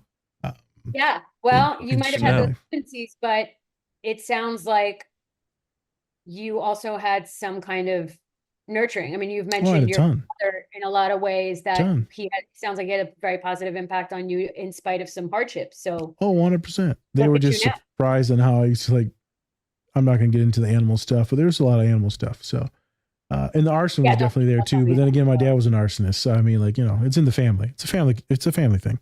Yeah, and it's like I said, it's a red flag, but it's not a be all and end all. And we know that we can't judge people on one behavior. I did some dumb stuff that I'm not proud of in adolescence, in my 20s, that if you would tell me that this is where I would end up as an adult, I'd be like, no way. There's no way. We've talked about it on this pod. I surprised myself. There you go. We've talked about on this pod. No one thought I would be here. Everyone thought I was a delinquent or a deviant. Everyone thought I was going to jail or prison. So, and then it's fun to look at their faces as you get older and they're like, you? Yep. You? I'm like, yeah, bitch. Yep. Yeah. Yeah. Fuck you. So an interesting thing is when we talk about this, there's a couple books that my boss made me read when I was with his first few years of work. One was called The Psychopath Next Door, or The Sociopath Next Door. That's magnificent because it gets in all the, not just the murdery stuff, but all they always want to be the victim. And it's always so the psychopath always plays the victim Spence, and they manipulate you in a million different ways. Totally. So they don't have to work or to where they're hustling you. Right. There's some people that are, I'm not going to mention any names, but have DM'd us when Spencer's done the research. And he's like, they're a fucking Looney Tunes. Like, they're a psychopath. I'm like, yep. This is not borderline. This is full blown like sociopathy. And there's a lot of research now going into, because when you think of psychopath, you think Jeffrey Dahmer, Ted Bundy, Charles Manson. Yeah. But now we're starting to realize that, as we just talked about, the hustle game. The white collar psychopath. Yep. Yeah. Right. Yeah. So you don't have a criminal record. You may not have never murdered anybody, but you damn sure have the same thinking as Jeffrey Dahmer. 100. You're running the game. Yeah. I was in a philosophy class and we were talking about what would you do in order to get to the top or to be the best or whatever at work and stuff like that. And one of the students was just like, I murder anybody I have to get to the top. And I was just like, bro, you are just, this is, I even brought up to the professor. I was like, that dude's like crazy. Yeah, like, he said it out loud, sir. He said it to the whole class, like out loud. He probably knows who it is because he works at the school. So he probably know who it was. Mm. But yeah, no, like it was just, I just said, I was like, bro, if I have to like murder or kill anybody just to get ahead, then I'm no better than anybody else. Like, I'm the worst of the worst. Because at that point, what's the point? Because I'm still going to keep on doing it. And then once I get to the top, then what? You ain't trying if you're cheating, though, right? And so a lot of people in this American society, they try a million different ways to cheat, whether it be, PEDs, right? Augmentation to the bodies, faking their resume. I mean, there's a lot of cheaters that are winning, faking their followers. And a lot of people will sell their soul, Spence, to make $1. But that's not sociopathy. That's something else. And clout is a hell of a drug. Clout. Oh, boy. Clout is a hell of a drug. Notoriety is a reason why some of my students on the spectrum will really get suicidal. It's because they want to do something. They want to be Nobel Prize winning. They want to change the world. And when they realize that they're going to be mediocre, well, I might as well kill myself because who wants to be mediocre? Interesting. It's very interesting. I recently had a boy do that. So, I'm so sorry to hear that. Yeah, it happens. So life is fucked up for a lot of us, right? We start to realize, what is the meaning? What is the point? What's the purpose? Why am I here? Right. Where other people think about it, but autistic folks will get latched into it. Yeah. I mean, I'm just going to do this. This sucks. And even my ass, I'm like, this sucks. Why this bullshit. All right. So we're going to pivot in a different direction. So, but same. There's another book called, and I don't like this fucking guy at all. He's got TED Talks about being psychopaths and sociopaths. I wonder if you know him. I'm sure you do. So his book was called, Spencer, you're going to have to Google this for me, The Psychopath Inside. I didn't read that one. Let me see who wrote it. So he does a lot of the neural imaging, and he was studying him. He was studying a bunch of serial killers. James H. Fallon. Yes. And so his neural images, his images for his brain actually got mixed in with his families and all that, got mixed in with the serial killers. And he was like, what the fuck? So it turns out he has the brain neurologically, as he imaged, as a serial killer. And really? That's interesting. And so his entire book is trying to prove why he's not a psychopath. But then you look at all the horrible things that he's done in his life. And you're like, well, he could be bipolar, but he is like horrible. And the main reason why he says I'm not a psychopath or horrible person is because I've been nurtured and I've been trained. But the only reason why he's got away with everything in his book is because he's a white man, wealthy white man. That's it. It's the only reason why he got away with everything, wealthy white man. But he's horrible. Oh, now I need to read this. You need to read it. It's magnificent. There's a good section in it about autism too, neurologically versus psychopathy. He does a lot of TED Talks. The book was magnificent, and I fucking detest the guy. I've heard of this guy, and I have a sinking feeling I might detest him too. One of the greatest books on psychopathy is by Dr. Robert Hare, who is the guy. He's actually the one who trained me on psychopathy. He's the one who made the PCLR, the Psychopathy Checklist Revised, which is the gold standard psychopathy test in psychology. Yeah, the PCLR is what I administer to determine. Well, look at psychopathy. You name dropping. Yeah. Yeah. Oh my God. I got trained by him like right before he retired. And I was like a groupie. It was like seeing Drake. Can you imagine his mind? God, I know you were just infatuated with his mind. You were just sponging it up. Such a dork. I was like, oh my God. I felt like seeing Michael Jackson. I was like, I love you so much. I'm that person. Like I go to forensic psychologist conference. Look over there. Like, I know you geeked out. You went full tism. Yeah. I know. Oh my God. Totally. Full tism. Totally. You gotta read his book. It's called Without Conscience. Without Conscience. Spence, write that down. Without Conscience. Dr. Robert Hare. So awesome. Yep. You're like a puppy dog when its owner comes home with like big brains. I wonder, would you eat a brain? Like if you were Hannibal and you're like, this is a smart motherfucker, would you eat that thing? Or would you be like, nah?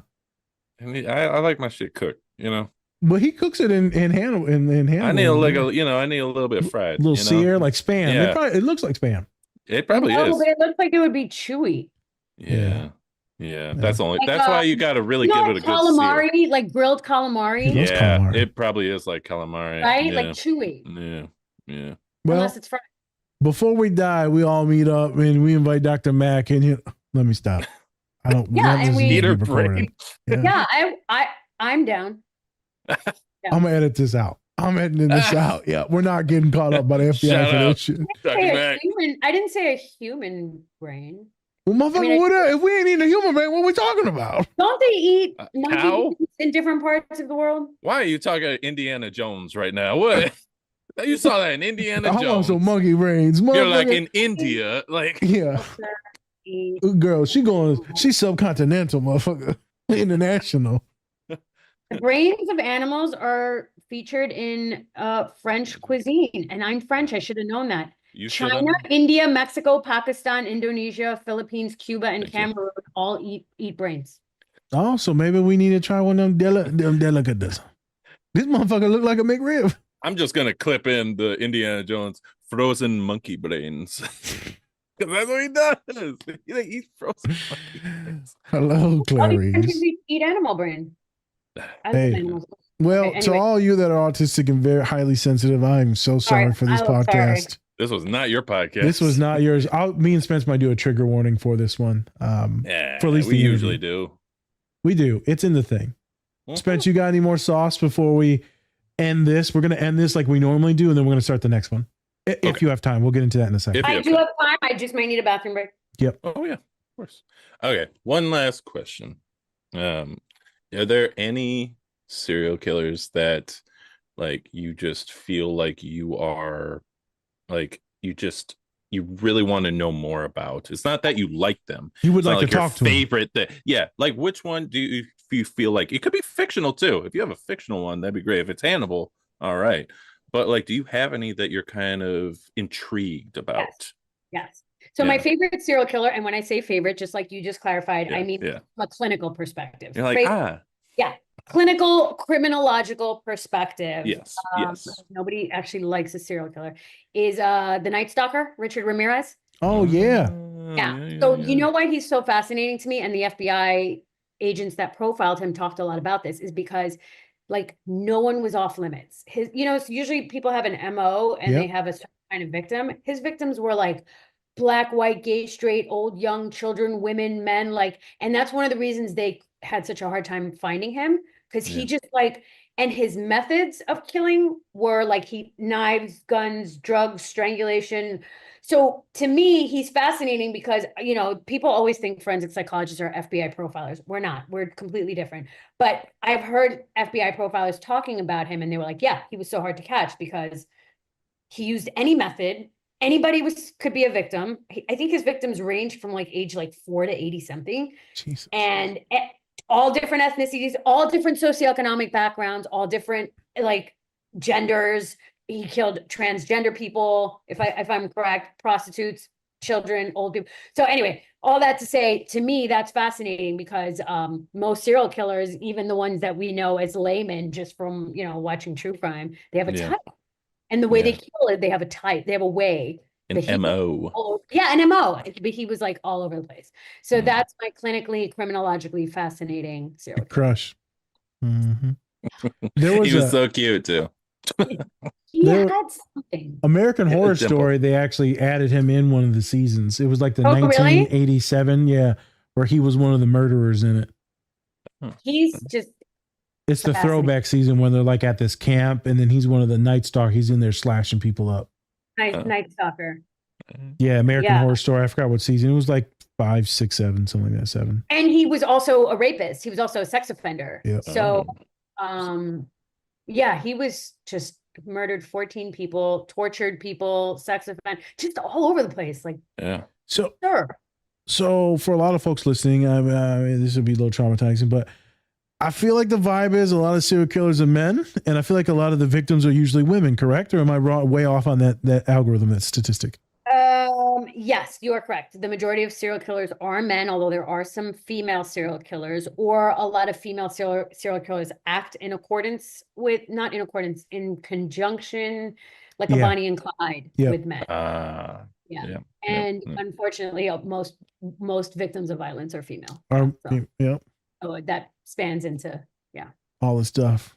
Magnificent. To be a woman. Hooray. Yeah. Huzzah. Interesting, bro. Especially in a male-dominated field. Yeah. With a big mouth. They must love you. Oh my God. They just you're next on the butcher block for a couple of motherfuckers. Let's be real. Motherfuckers, not in a perverted way, have fantasized about cooking your ass. Cooking. Probably. 100%. Yep. I get it. I think my patients love me.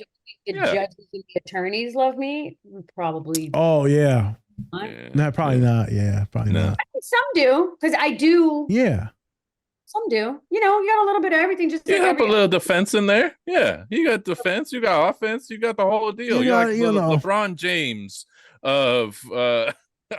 You could have picked a woman, the Michelle Obama of mental health. Maya Moore of Maya mental Angelou. Health. There you go. Yeah, Maya Angelou. I don't know. She's good, right? The male I'm talking hooks. offensive. I'm talking sports, and you're sport. Well, I was trying to get out sports. Serena Williams. There you go, Serena Williams of the mental health field. Is there any Indian athletes? Well, we ain't naming all black women. Yeah, it's true. You don't even know. Yeah, bro. Let's be real. Y'all ain't the athletic type, bro. No. Y'all motherfuckers intellectuals. Got cricket. Cricket and polo. But you know what? My dad is originally Indian, but born and raised in East Africa, Tanzania and Kenya. So Jesus Christ. I've been to Africa, but I've never been to India, which is kind of sad. But anyway, I digress. Okay. So I feel like this will be the conclusion of the interview session, which has never been done before in 3 years of this podcast. No, this is the first time. Yes. Number one. And I was like, bro, why stop her? Let's all just keep throwing shit on. But I don't want to take up a lot of your time. So we'll talk about that after that, but hopefully we can do this. If not, we can pick another time if you're tired or whatnot. Anything that you would like to promote, and we'll have you do this again, but anything you would like to promote, your practice, clients, you advocate, what would you like to promote? Yeah. What's going on in your life? I actually offer, to find me for, professional evaluations, forensic evaluations, my website is RISE, RISE, risepsychological.com. But I also offer trainings in malingering of psychosis and psychopathy, and you can get 3 CEUs if you take them. They're on my website. So if you're a mental health clinician looking for continuing education credits and you're interested in psychopathy or malingering, that's on my website. My Instagram handle is the same. I think it's rise, RISE _ psychological _ services. So just look up Rise Psychological Services. And then the thing I'm the most excited about. Oh, and all any articles I've written or TV shows or podcasts I've been on are linked on my website. So you can find that. But yeah, one of the top 10 shows on Amazon Prime is The World's Most Evil Prisoners. And I'm on that from episode 1 to 5 or 1 to 6. I don't remember. Woo. So check that out on Amazon Prime. And I would love that support. I got a lot of girlies I can push this on. A lot of girlies will eat this up. Dr. Lina Haji taking over Amazon. Take over Amazon. One show at a time. Yep. Did my show, motherfucker. Yeah. Yep. I know all about serial killers, son. All about them. In all their, no, I won't stop. In all their refrigerated parts. Don't do it. Don't do it. I'm not going into it. Don't He's like, I'm not doing it. In all their big bags. There it is. There it is. There it is. Always. Okay. Man. All right. So this is the end of part 1, folks. Part 1. Thank you, Dr. Lina Haji, for doing the parts. We really appreciate it. And thank you for coming on. You've been a great guest. And yeah, Nas, anything before we go? No, that's it, homie. Let's take a break and then we'll figure out what we're going to do. And hopefully all of you can, enjoy what we just did. But now we'll actually get into the show of Hannibal and then pick her brain and how it just sees all this and visualizes this, intellectualizes this, and experiences this. So everyone, thank you for listening. Yes. Much love. And remember, take care of yourselves. Or don't. It's completely up to you. Peace. Look out for part 2. Duh. Right, let me.